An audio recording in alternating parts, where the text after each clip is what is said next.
어르신들 안녕하세요. 지난 시간에 이어서 오늘 그 두 번째 이제 강의를 할 텐데요. 지난 시간에 제가 이제 그 수박 겉핥기 뭐 이런 식으로 전체적으로 춘천이 어떤 곳인지, 춘천이 왜 무엇을 담고 있는지 이런 것들을 좀 개략적으로 좀 말씀을 드렸단 말이에요. 그러니까 이제 오늘부터는 좀 속속들이 들어가면서 좀 더 깊이 있는 내용들을 가지고 이야기를 하도록 하겠습니다. 지난 시간에 춘천이 오래전부터 사람이 살았던 곳이라고 이야기를 드렸고요. 선사시대부터 많은 사람이 살았던 곳이다, 이렇게 이야기를 드렸는데, 우리나라에서 국가라는 게, 나라라는 게 만들어지는 시기는 삼한시대거든요. 삼한시대면 지금으로부터 대략 2300~400년 전, 뭐 흔히 알고 있는, 여러분들이 다 많이 알고 있는 가야, 뭐 이런 나라들이 만들어지는 시기죠.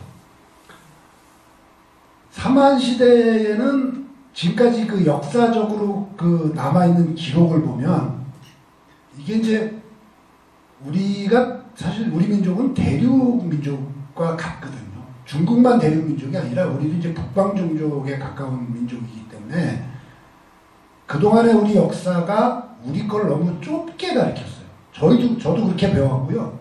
대부분의 학생들이 배웠을 때 우리나라의 역사는 절반밖에 안 배웠어요. 무엇이냐면 고구려를 비롯해서 북쪽의 역사를 배우질 않았죠. 어르신들이 아마 기억나신 거 있을 거예요. 특히 여자분들은 더 잘 기억하실 텐데요. 예전에 여학생, 그 여자아이들이 고무줄놀이라는 걸 하잖아요. 고무줄놀이 할 때 부르는 노래가 있어요. 어떤 노래냐면 무찌르자 오랑캐 몇 대만이냐, 뭐 이런 노래 있죠. 여기서 얘기하는 오랑캐가 누구냐? 오랑캐라는 거는, 우리는 흔히 이제 6.25 전쟁을 겪었기 때문에 6.25 전쟁을 겪으신 분들은 대부분 오랑캐 그러면 중국 뭐 이렇게 생각하거든요. 오랑캐라는 말이 생겨난 건 우리 쪽에서 만들어진 게 아니라 중국에서 만들어진 건데요. 중국의 한족을 제한 모든 민족은 오랑캐예요. 오랑캐가 이족을 얘기해요. 오랑캐 이자를 쓰기 때문에 이족은 다 오랑캐예요. 이게 뭐냐면 한족이 아니면 다 오랑캐라는 거죠. 그러니까 중국에서 봤을 때 우리나라는 오랑캐인 거고요. 그럼 반대로 뒤집어서 얘기하면 우리가 보면 중국이 오랑캐죠. 우리하고 다른 종족이니까. 근데 우리나라 자체에서 왜 오랑캐라는 거를 이렇게 강조를 했냐? 바로 삼한시대의 역사에 보면 남쪽밖에 없어요. 북쪽이 없어요. 임진강 밑으로 해서 지금 강원도 쪽 통천, 요쪽까지만 지금 거의 기록이 남아있는, 이쪽까지만 그 삼한시대의 국가라고 이야기하는데요. 마한진한 변환이라고 많이들 들어보셨죠? 이 마한진한 변환 당시에 요 남쪽 지역에만 80개가 넘는 국가가 만들어져요. 그러면 이 남한 지역, 현재의 남한 지역에만 80개가 넘는 국가가 있다는 이야기인데, 이렇게 되면 한 국가가 차지하고 있는 면적이 얼마나 되겠어요? 그냥 군 하나, 지금 춘천 같은 땅 하나면 한 국가가 나오는 거죠. 대표적으로 가야 같은 나라 그 국가가 지금 경상남도 함안 지역이거든요. 거기에 가면 가야읍이라고 있어요. 그리고 뭐 부산에 가면 뭐 무슨 사벌주라 해서 이제 우리가 그 경주를 이야기하는데 거기도 이제 국가가 하나 있었던 거고요. 근데 이 삼한에 춘천은 포함이 안 돼요. 삼한 시대의 국가가 그렇게 많은데 춘천은 포함이 안 돼요. 이게 이제 국가체제로 발전한 춘천, 이렇게 제가 제목을 달았는데, 왜 이게 중요하냐면, 그렇게 남한에 80개가 넘는 국가가 있는데 왜 춘천은 국가가 없느냐? 이렇게 살기 좋은 땅이고 넓은 땅이고 물 흔하고 당연히 있을 수밖에 없죠. 요 말씀을 좀 드릴게요. 자, 국가가 발생되려면 기본적으로 인구가 많아야 되고 세력이 형성이 돼야 되죠. 그 세력이 형성되는 시기가 우리는 청동기 시대부터라고 이야기를 해요. 왜 그러냐면 청동기 시대 이전에는 사람들이 한 곳에 모여 살질 않아요. 옮겨다니면서 살죠. 사냥해서 먹고 채집해서 먹고 농사를 안 짓기 때문에. 그러다 보니까 여기서 먹을 거 떨어지면 저쪽으로 옮겨가서 이제 살고 이렇게 되거든요. 청동기 시대가 되면 정착을 하기 시작해요. 춘천은 이 빨간색으로 되어 있는 지역들이 전부 청동기 유적지들이 밀집되어 있는 지역들이에요. 바로 농사를 짓던 지역들입니다. 2500년 전, 3000년 전에 이미 농사를 짓던 지역이 춘천인 거죠. 실제로 신북에 여기 지금 소양댐 올라가다 보면 국유林관리소가 있는데 그쪽 앞에 발굴했을 때 넓은 밭자리들과 곡식들이 나왔어요. 바로 춘천 중도 발굴했을 땐 여러 가지 곡식들이 다 나왔거든요. 거의 3000년 전쯤에.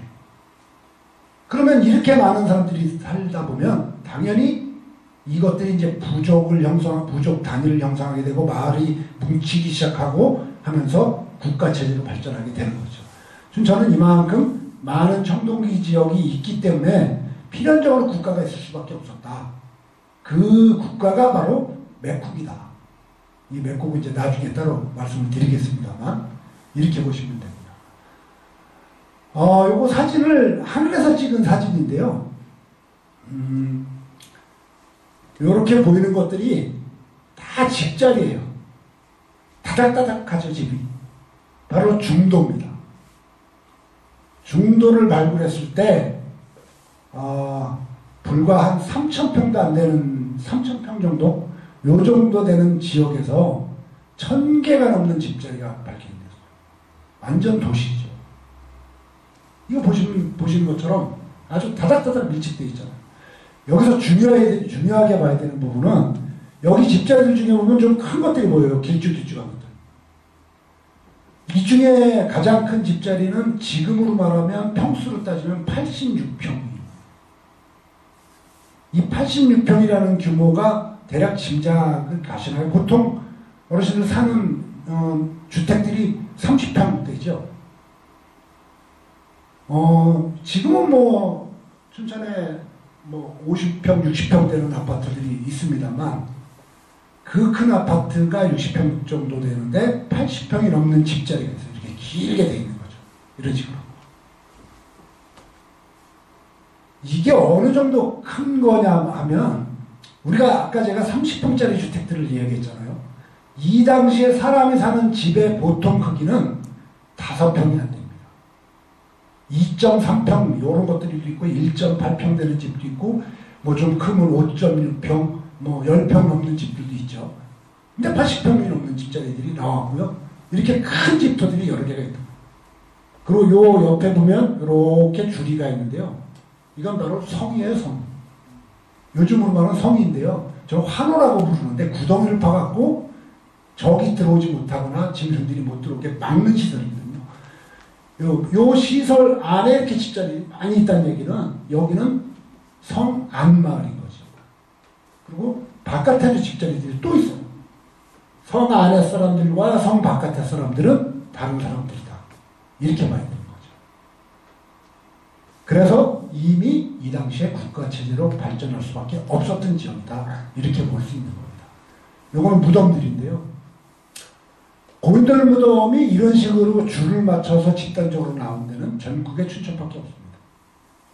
밑에 있는 요게 이제 원래 이 칼이 전체 모양이 되면 중국의 악기인 비파라는 악기 있거든요.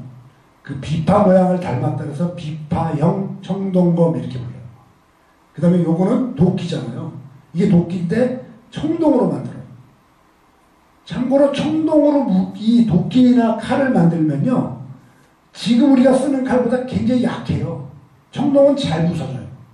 너무 강도는 세고 뭐랄까 이게 강도가 세다기보다는 이 낮은 온도에서 이 새가 만들어지기 때문에 두들겨 부시면 부서져요. 그러니까 이걸 무기로 쓰거나 이러긴 적당하지 않죠. 물론 이 당시에는 나무 칼 쓰다가 이른 칼 쓰면 뭐 이건 뭐 엄청나게 큰 저거죠. 바로 청동기인들이 우리나라 고조선이 망한 이유가 고조선이 멸망한 이유가 철기군 한 나라의 철기군한테 망했다는 거잖아요. 청동검을 쓰는 세력과 철기금 요즘에 말하는 새로 만드는 칼을 쓰는 세력이 만나면 새로 만든 칼을 쓰는 세력이 이기죠. 더 단단하기 때문에. 잘 안 부러지기 때문에. 그래서 이건 뭐냐면 부장품이고 권위를 상징하는 어떤 도구인 거예요. 군대 가면 사단장이 이런 요만한 지휘봉 잡고 이러죠. 내가 제일 높은 사람이다 이제 이런 거거든요. 요거 잘 보시면 여기 구멍이 없어요. 구멍이 이쪽으로 있거든요. 도끼에다 손잡이를 끼면 하늘을 보고 있게 되는 거죠. 그러니까 이거는 실제로 뭔가를 쓰기 위한 것보다 권위를 나타내는 도구다. 이렇게 보시면 될 것 같고요. 그래서 이렇게 많은 것들이 있기 때문에 이미 국가체제로 갈 수밖에 없었을 것이다. 이렇게 저희가 추정할 수 있는 겁니다. 요게 이제 다 중도에서 나온 고인돌들입니다. 여러 형태들의 고인돌들이 많이 나왔죠. 춘천은 전국 유일한 고인돌 그 박물관이에요. 고인돌이 춘천만 있는 게 아니고 저쪽 강화에도 꽤 많고요. 전국에서 고인돌이 가장 많다고 얘기하는 고창 지역이죠. 전라도, 고창, 순창 뭐 이런 지역을 얘기하는데 그쪽 고인돌은 한 가지 형태예요. 흔히 남방식 고인돌이라고 부르는데요. 그냥 멋들어진 고인돌이 아니고요. 그냥 땅에다 돌 하나 딱 올려놓은 것 같은 그런 모양의 스타일이죠. 심지어는 이건 고인돌이 아닌 것도 고인돌이라고 얘기하는 것들도 많이 있어요. 근데 춘천은 여러 형태의 고인돌이 다 모여 있어요. 그래서 고인돌 박물관이라고 봐도 과언이 아니죠. 지금 아까 본 고인돌하고 지금 보는 거하고 다르죠. 이게 이제 국방식 고인돌이라고 부르는 건데 신북 지역에 이제 많이 있는 거죠. 자, 중도에는 다른 고인돌이 이른 고인돌이 나왔는데 신북은 왜 이른 고인돌이 나오냐? 다른 민족이었었던 거예요, 처음에는. 문화가 다른 거죠. 요거 이제 서면에 있는 고인돌인데요. 춘천에서 가장 큰 고인돌입니다. 요거거든요. 크기가 얼마 정도 되냐면 한쪽 길이가 5m 60이에요. 그 다음에 이쪽에서 가로가 5m 60이고 세로는 3m 70 정도 되거든요. 어마어마하게 큽니다. 요 구멍이 뚫린 거 이제 우리가 성열이라고 부르는데 이 별자리 모양이라고 하는 사람들도 있고요. 또는 이 고대인들이 소원을 빌기 위해서 돌로 이걸 갈아서 이 구멍이 크게 생겼다고 해요. 이 구멍이 굉장히 커요. 주먹이 들어가고도 남을 정도 큽니다. 유일하게 춘천에 있는 성열 중에 가장 큰 게 서면에 있는 이 고인돌이죠. 보통은 요만하죠. 이건 뭐 엄청 크죠. 요거는 지금 다 복원해놓은 그 발산리 지역에, 저쪽 그 천전리에 있는 고인돌들이고요. 요렇게 다양한 고인돌들이 나오는 지역이 춘천이다. 이게 이제 청동기 시대고요. 요거는 중도에서 발굴된 고인돌들의 사진인데 이거를 제가 왜 보여드리냐면 집단지 성묘라고 해서 여기 보면 이렇게 모여있단 말이에요. 공동묘지죠, 쉽게 얘기하면. 근데 이 고인돌을 쓰는 사람, 고인돌 무덤을 쓰는 사람들은 일반인들이 아니에요. 여기에 계급이 높은 사람들이거든요. 지금으로 하는 국립묘지죠, 말하자면. 그리고 이 무덤 지역은 어떤 계획에 의해서 특별히 만들어진 무덤들이에요. 왜 그러냐면 이 빨간 선으로 가 있는 지역이 개울입니다. 저 옛날 개울. 그래서 구하도라고 되어 있죠. 저쪽 그 하얗게 그 돼 있는 지역이 주거 지역이에요. 이쪽은 무덤만 있어요. 주거 지역이 없어요. 우리가 예전에 교회 다니시는 분들이 그 누가 돌아가시면은 찬송가를 부를 때 요단강 건너가 만나리 뭐 이런 찬송가 부르잖아요. 이미 2500년 전의 사람들이 무덤 지역과 사람이 사는 지역을 분리해서 현충원 같은 걸 따로 만들었다. 중도다. 이건 중도밖에 없는 거예요. 전국 어디에도 없어. 아주 특별한.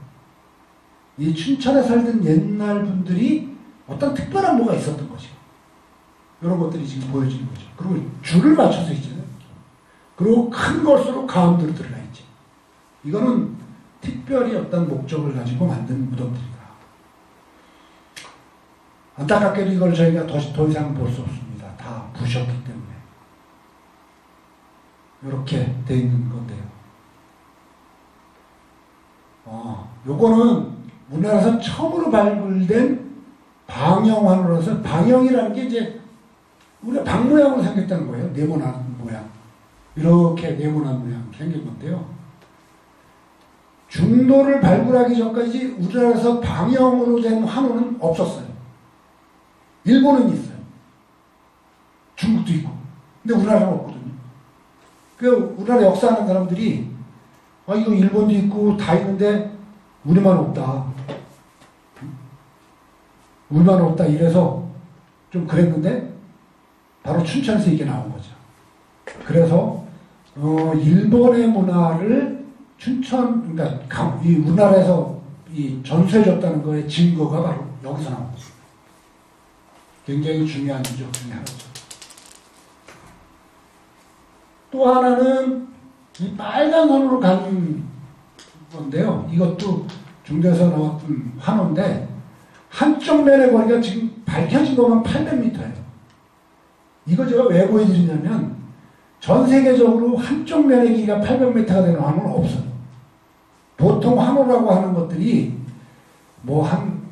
이 중도가 발굴하기 전까지는 우리나라에서 가장 큰 환호가 울진의 검단이라는 곳에 나온 환호인데 396m였거든요. 전체 길이가. 근데 춘천에 아까 보였던 방영환호가 404m고요. 이거는 한쪽 면만 800m 넘는 거예요. 그러니까 이미 춘천 중도에는 아주 오래전에 굉장히 중요한 세력들, 굉장히 많은 사람들이 살았던 걸 우리가 알 수 있는 거죠. 왜냐하면 우리나라에서 이런 것들이 발굴된 사례가 없기 때문에. 청동기 시대가 이제 국가체제로 이제 만들어진다고 이야기를 했는데요. 어떤 걸 근거를 가지고 하는지 한번 좀 살펴보겠습니다. 요 까만 선으로 가는 지역들이 이렇게 분리가 되어 있죠. 빨간색이 청동기 지역이라고 청동기 유적이 많이 나오는 지역이라고 아까 말씀드렸고요. 저기는 이쪽이 지금 시내고요. 시내고 여기가 중도고 여기가 이제 서면이 되는 거죠. 서면 지역 아니죠. 그렇죠. 서면. 여기 이제 우두동. 여기가 우두동. 여기가 이제 신복 지역입니다. 이렇게 이제 이쪽은 그 만천리, 거두리 뭐 이렇게 되죠. 까만 선이 그려놓은 이유는 초기에는 아주 초기에는 전체가 사람들이 모여 사는 게 아니라 저 지역만 따로 이렇게 몰려서 살았을 거예요. 그러다가 좀 더 가면 이 지역들이 서면 지역이 다 합쳐지게 되겠죠.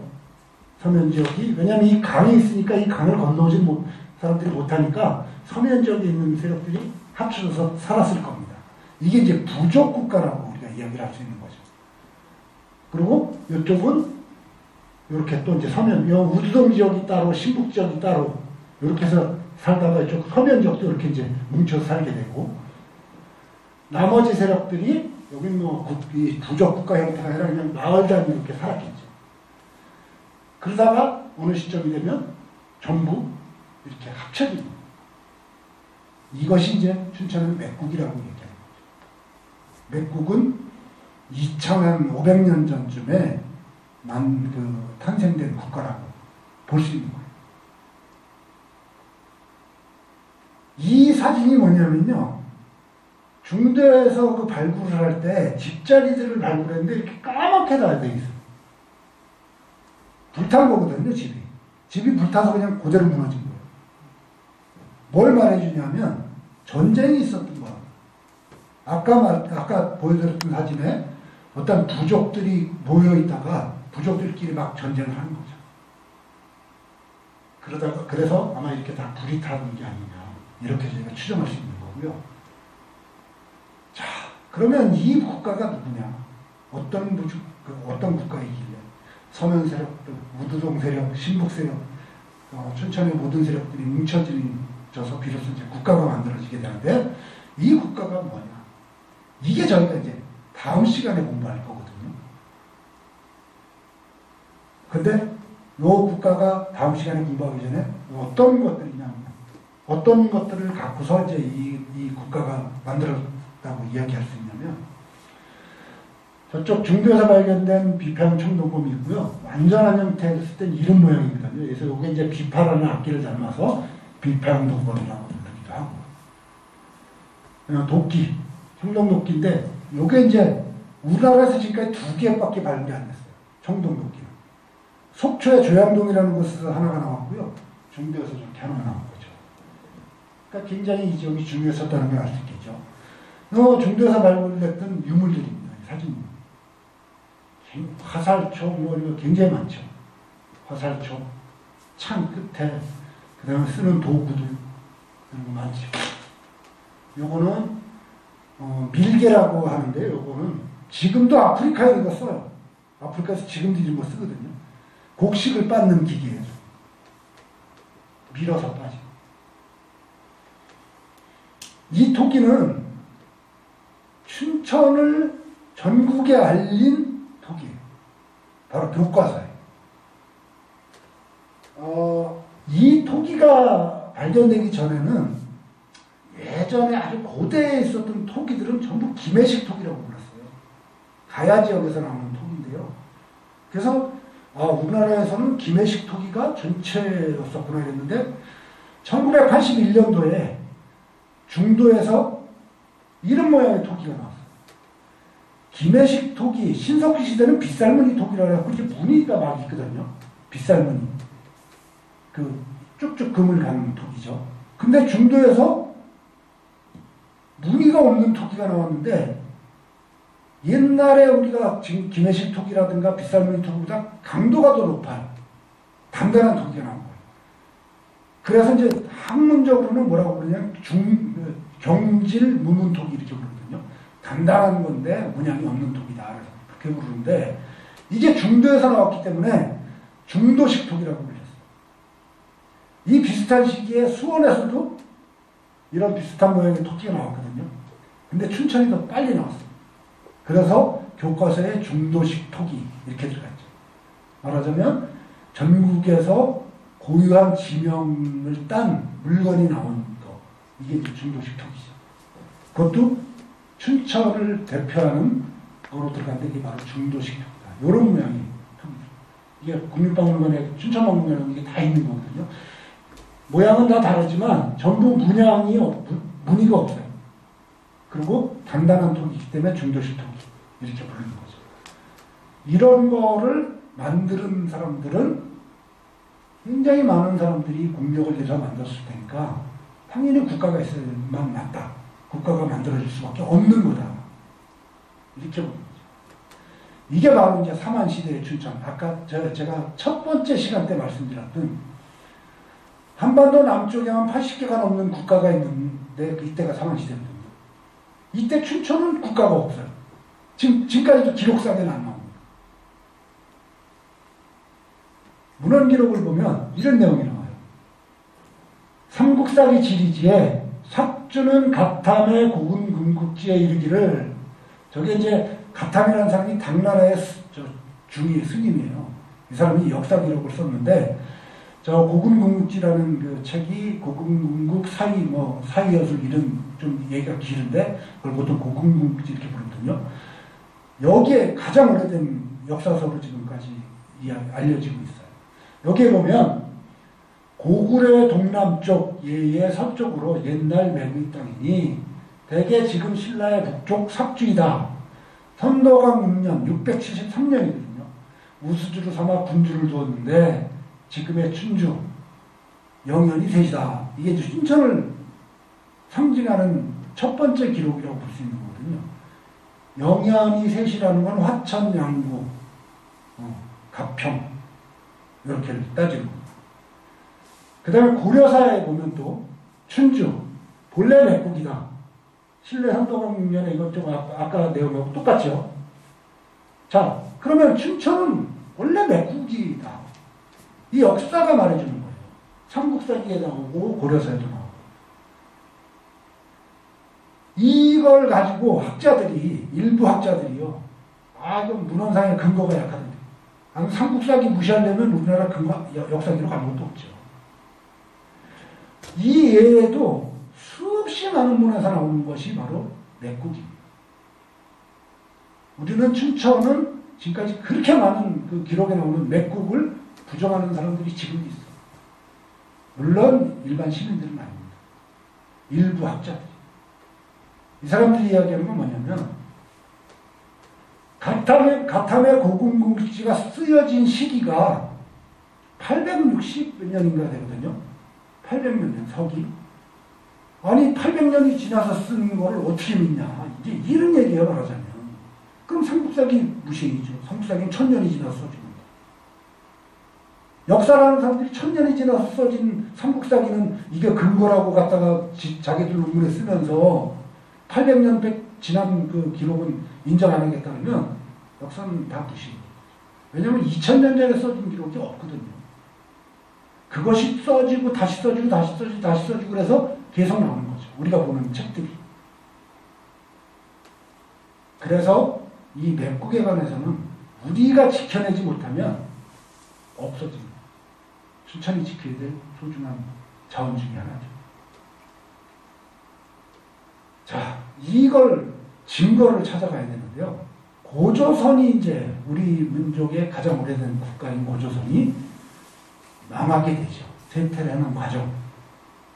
이런 것들을 좀 봐야 되는데 이 당시에 춘천 맥국이 결국 만들어졌을 거라고 이야기를 저희가 추정을 해볼 수밖에 없어요. 왜 그러냐면 이 원래 맥국이라는 나라는 중국에 있었어요. 지금의 중국. 중국의 산동반도 있는 쪽인데 그 원래 맥국이라는 것이 이제 중국 그 기록에 많이 나오거든요. 중국의 당서, 이서, 뭐 중국의 한서 이런 다 나오는 거예요. 이 중국에 있던 맥국이 왜 춘천으로 왔냐? 이거를 이제 우리가 살펴봐야 되는 거예요. 고조선이 있었고 고조선의 서쪽이 맥국이거든요. 중국의 기록에 보면 그 다음에 주나라의 동쪽이라고 해요. 주나라하고 한나라가 통일하기 전에 주나라가 큰 나라인데 상은주 이렇게 되거든요. 중국의 국가 체제는 상나라, 은나라, 뭐 하나라라고도 하고 이렇게 얘기하는데 그 다음에 주나라예요. 이게 한 3000년 전 얘기란 말이에요. 이 당시에 주나라가 중국에서 이제 그 산동반도 쪽에 있었고요. 그 다음에 만주벌판을 중심으로 해서 고조선이 있잖아요. 그 사이에 맥국이 있었던 거예요. 바로 주나라의 동쪽, 고조선의 서쪽, 요동반도 쪽입니다. 지금 이게 이제 고조선이 팽창 안 하고 주나라가 팽창을 하고 그러니까 이제 이 맥국이 쇠퇴하기 시작하죠. 그래서 맥국이 고조선보다 좀 더 이른 시기에 망한 걸로 저희가 추정이 되거든요. 그 세력들이 결국은 춘천으로 왔다. 요 지도들에 보면 요 동그라미 친 부분에 뭐라고 써있냐면 고맥도라고 되어 있어요. 지승, 동료도 광연 이게 서기 한 1700년대 이 무렵에 만들어진 지도들인데 나라에서 만드는 지도에 이 고맥도라고 써져 있는 걸 누가 부정을 할 수 있냐는 거예요. 이건 부정할 수 없는 근거거든요. 국가에서 공인된 지도들에 나온 건데 그거를 일개학자들 몇 명이 저거 문헌 근거야 하고 이런 거를 부정을 한다? 이건 말이 안 되죠. 분명히 표시돼요. 고맥도. 그럼 조선시대 기록 다 무시해요. 이게 조선왕조실록에도 나오는 거거든요. 조선왕조실록에 맥국이라는 건 굉장히 많이 나와요. 그럼 조선왕조실록 무시해야지. 왕들이 가짜를 갖다가 계속 썼겠습니까? 그래서 지금 신북 지역에 이 자리에 맥국이 있었다고 보는 겁니다. 요게 이제 지금 장본길 안에 있는 맥국도 비석이고요. 저쪽에 있는 게 이제 중도 하단에 내려가면 적석총이라고 있는 건데, 이 적석총은, 적석총이 이제 큰 무덤인데 돌무덤이에요. 적석이라는 게 호박돌 같은 돌을 이야기하는 거거든요. 이걸 크게 쌓아서 했는데, 시간이 오래 지나니까 거기 먼지가 쌓이고 막 그래서 이제 흙이 된 거예요. 그래서 지금 위엔 잔디가 있죠. 저 무덤이 지금은 작아 보이지만 예전에는 높이가 6m, 7m씩 됐던 무덤. 말하자면 피라미드 같은 무덤이죠. 왜 저게 중도에 가 있느냐. 어떻게 보면 춘천 세력의 가장 끝부분에 있는 거예요. 저렇게 큰 무덤을 만드는 사람들은 국가가 있을 수밖에 없다. 이렇게 큰, 이것도 무덤이거든요. 하나의 무덤. 엄청나게 많은 돌을 싸서 했던 거죠. 이게 문정리. 지금 현황목지센터에서 나가면 신부급사무소 있는데 요쪽이거든요. 여기에 이렇게 큰 문dom이 있었다. 이것이 다 말해주는 것들은 이 당시에 이미 춘천에는 굉장히 거대한 세력이 있었다. 이걸 자, 다음 시간부터는 매국 이야기는 저희가 따로 한 회차를 따로 할 거기 때문에 전체적으로 이제 이 시대별로 이제 춘천이 어떤 거를 이야기할 텐데요. 다음 시간에는 이제 삼국시대에 춘천에 어떤 일이 있었는지, 춘천은 어떤 위치를 차지하고 있었는지, 이런 것들을 이야기를 나누도록 하고요. 오늘 강의는 저희가 이제 25분 정도 이렇게 이게 방송이 나갈 거기 때문에, 여기서 마치고, 다음 시간에 삼국시대의 춘천부터 또 진행하도록 하겠습니다. 자, 수고하셨습니다.